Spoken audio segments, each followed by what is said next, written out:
Hey guys, welcome back to Reserved Investments on YouTube. And this is going to be a video that if you did click on this, pop culture collectors are going to learn something from this video, okay? I assure you. I know that the minute this video gets uploaded to YouTube and it mentions the word coins in it, a lot of the pop culture collectors are not going to watch this video, and I consider it a damn shame. Because what I do in all of these videos, whether I'm talking about hardcore traditional antiques, speculative collectibles, Pokemon, video games, or even vintage comic books or toys, I always try to present my knowledge in a way that regardless of what side of the antiques or collectible spectrum you're on, you do get something out of these videos, whether you're a newbie or even an experienced collector or investor. So with that being said, today we are going to be talking about coins per se, but we're also going to be talking about pop culture collectibles because it feeds into this particular talking point. For those unaware, CAC is going to be going into full-blown third-party coin grading mode in early 2023. Now, if you don't know what CAC is, I've mentioned them several times on this channel. CAC stands for Certified Acceptance Corporation. They are a company that has done an excellent job at keeping both NGC and PCGS, two top-tier coin grading companies, on their proverbial toes. What CAC does is they will look at a coin that is already graded by PCGS or NGC, and they will analyze if that particular coin is fairly strong for the grade that the grading company originally assigned it. So let's say that you have a 1908 Indian head $5 coin, and it's sitting in a PCGS MS64 holder. And CAC gets it sent to them. They look at it. If that coin is very solid for the grade, they will put a green tamper-evident CAC sticker on that particular coin. And if that particular individual that owns that coin, if he consigns it to auction and it has that green sticker on it, it's going to sell for a premium over another similar graded coin that does not have that same CAC sticker. CAC has been a godsend for the rare coin marketplace from an investment standpoint since they opened their proverbial doors back in 2007. Now, it's very interesting to me that they are almost going in a complete different direction in the year 2023. They are actually going to be opening up a full-blown third-party grading and encapsulation service that is going to compete directly with NGC and PCGS. Now, full disclosure before we go any further. For those of you that do not know me, for those of you that do not know my work, I am actively involved in the antiques and collectibles trade. I've done a video on this channel where I show off my six-figure plus rare coin collection. And if you notice, every coin in that video, I don't show the whole collection, but every coin that I have in my collection is also CAC stickered. So this market development, which we call a catalyst in the overall antiques and collectibles trade, really, really affects me, not only from an emotional standpoint, but also from a financial standpoint. So I have to make that very clear because as much as I try to remain unbiased and neutral on this channel, I think when we start talking six figures, that is a substantial amount. So this does affect me directly, make no mistake. So with that being said, what does this mean for the market for rare coins? Well, before we get to that particular point of view and talking point, we have to go over what a catalyst is.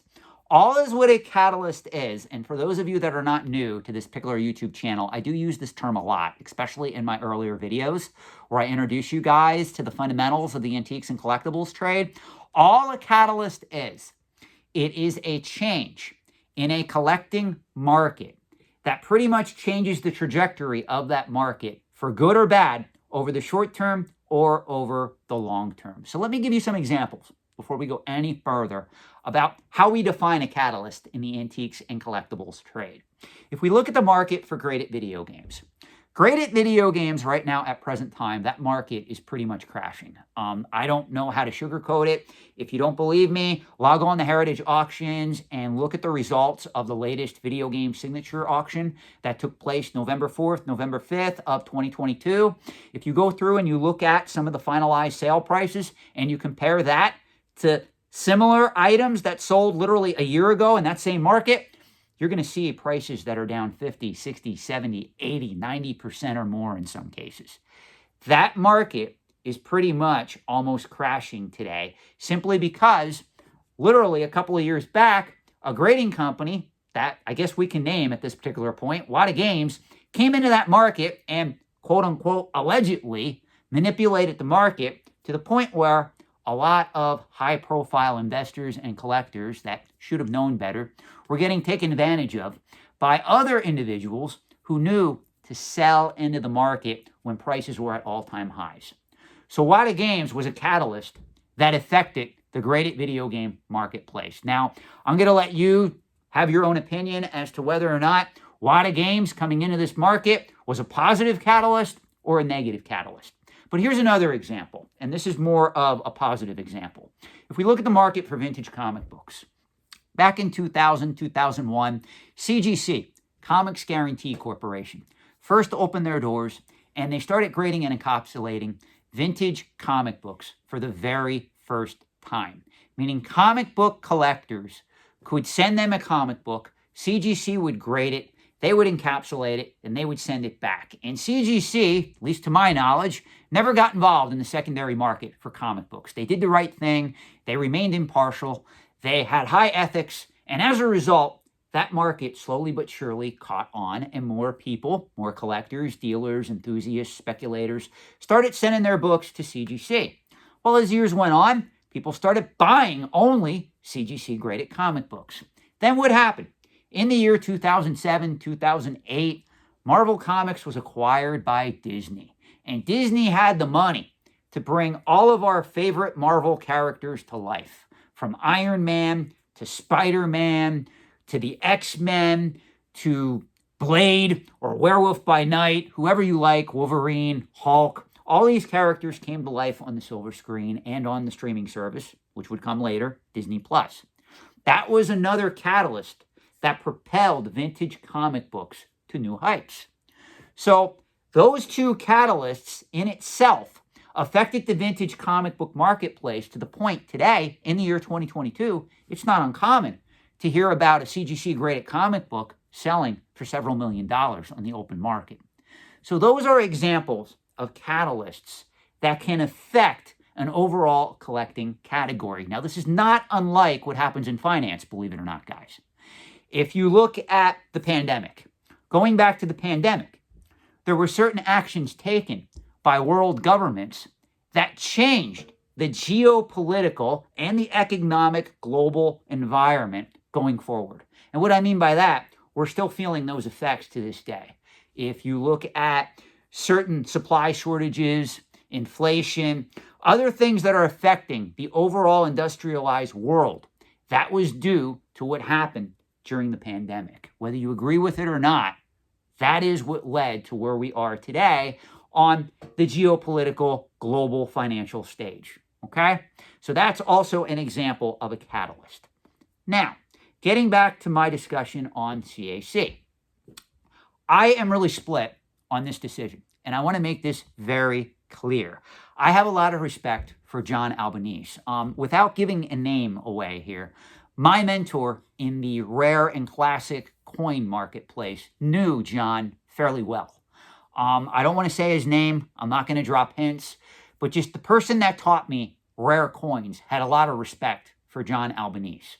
So it was kind of etched into my brain that when CAC launched, CAC was going to be a positive thing for the hobby. That's how I knew, guys, when I started seriously investing in rare coins. I, right from the get-go, when CAC was launched, went after CAC stickered coins, even before a lot of other people jumped on the proverbial bandwagon. Now, with that being said, I really like the service that they provide. In my opinion, I'll say it again, they really kept NGC and PCGS on their proverbial toes. So where I'm split at with this is CAC is going to go full-blown third party. Now, most of my coins that I own in my very valuable collection, I would say 90% of them are graded by PCGS, and they all have a CAC sticker on them. Green, okay? The other 10% of coins I have are graded by NGC, and they also have a green CAC sticker on them. So what I dread is the fact that I, at some point, am going to probably have to take my entire collection. I can either do it all in one shot, or I can break it up, and I'm going to have to pay the grading fees, send the entire collection to CAC, and have it regraded under their grading service. Now, am I going to do that right from the get-go? Meaning in 2023, when CAC opens their doors, am I going to reach into my safety deposit boxes? Am I going to pull out all those coins and start sending them to CAC for third-party encapsulation? The answer is no. And I would encourage everyone else out there that has a very valuable, vast collection of U.S. investment-grade coins that are already CAC stickered to take this same course of action. What I'm going to do is I'm going to see a wait-and-see attitude and see what develops on the open market. Is the market acting positively toward CAC-graded coins compared to their NGC and PCGS counterparts? And that's what I'm going to be looking at closely. And I would say literally 6 months out to a year later, you're going to start to get a feel for the pulse of the overall market. Are collectors, dealers, are auction houses, are they starting to gravitate toward CAC-graded coins only? Or are they still giving credence to PCGS-graded coins, maybe still with a CAC sticker on them? Or is something else going to come out of this entirely that none of us are expecting? So this is one of those situations where it pays to have patience. It pays to be able to not be so emotionally invested and take a step back and go, you know what?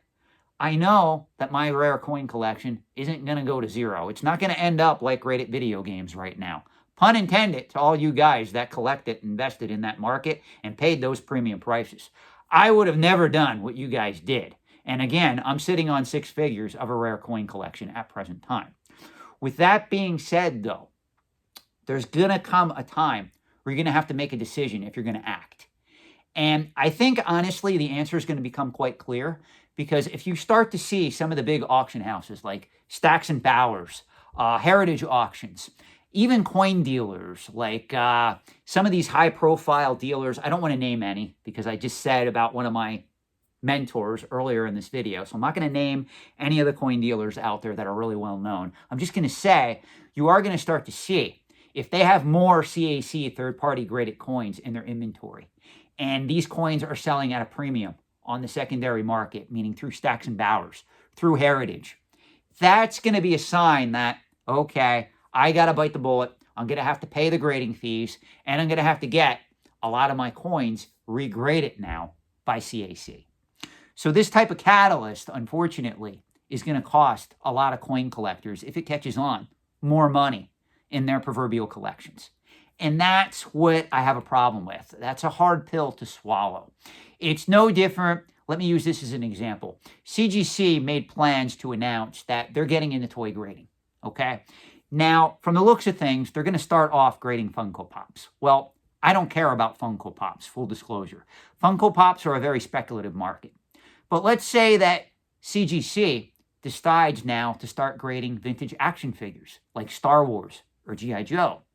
Well, the current market leader in action figure grading, from my perspective, is AFA, Action Figure Authority. Well, if CGC comes out of the gate and they start competing directly with AFA, and all of a sudden, the third-party market, meaning the buyers out there, are gravitating towards CGC graded toys and action figures, a lot of people that are holding AFA graded product, they're going to now send it to CGC to get graded. Because again, that's an example of a catalyst in that collecting market that changed the trajectory of that collecting category. Do you guys understand this? When we look at the antiques and collectibles trade, it does not exist in a vacuum, guys.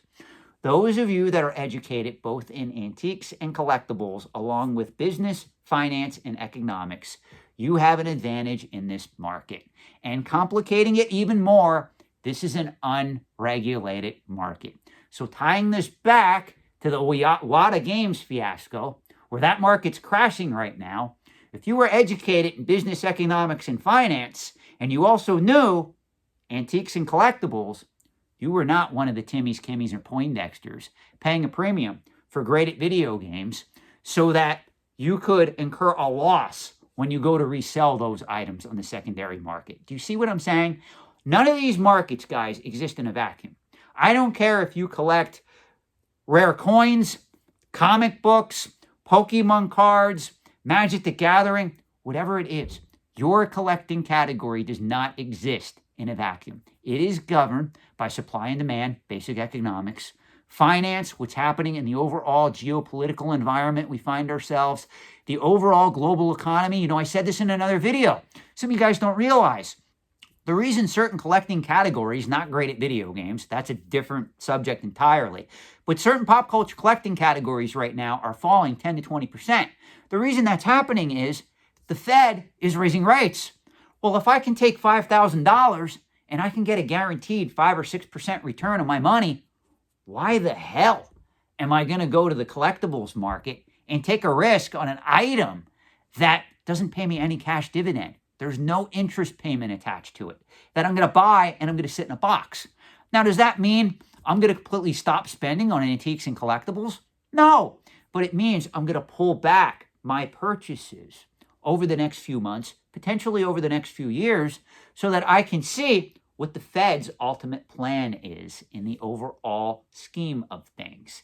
This is why I teach the subjects and material that I teach on this channel.